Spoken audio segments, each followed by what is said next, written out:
Generalun dan Dim 0109 Aceh Singkil, Letkol Infanteri Moh Mulyono dan Asisten 1 Setdakap Aceh Singkil Junaidi sekuat tenaga mendorong speedboat yang terjebak di darat ke Danau Anak Laut di belakang permukiman penduduk Gosong Telaga Barat Kecamatan Singkil Utara.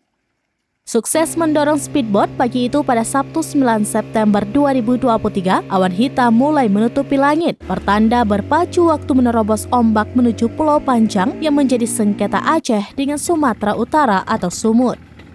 Setelah berjam-jam menerobos gulungan ombak Pulau Panjang yang menjadi tujuan terlihat jelas. Walau basah kuyup, nafas terasa lega lantaran uji adrenalin berakhir.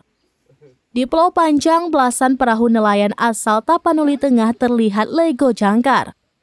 Mereka tengah berlindung dari cuaca buruk. Tujuan Dandim Aceh Singkil, Letkol Infanteri Moh Mulyono dan Asisten 1 Junaidi ke Pulau Panjang untuk melihat kondisi terkini dari pulau yang diklaim Sumut tersebut. Ada 4 pulau Aceh, tepatnya di Kecamatan Singkil Utara, Aceh Singkil berpindah administrasi ke Tapanuli Tengah, Sumut.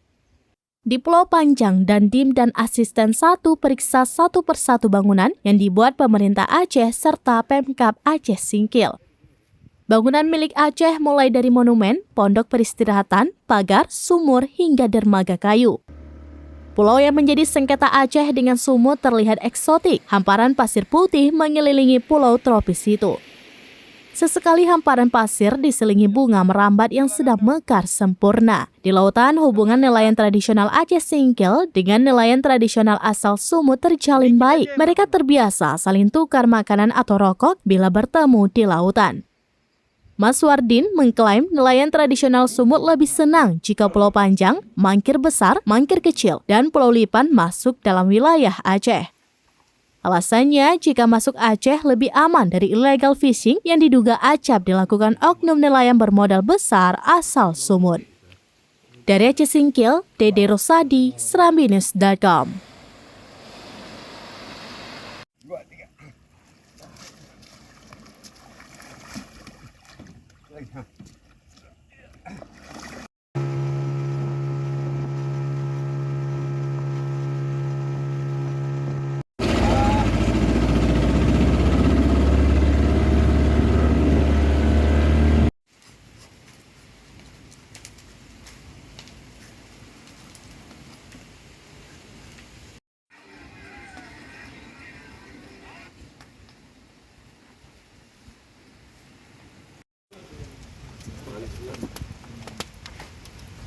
Mana sanggup pakai nasi lagi ni deh, sekali.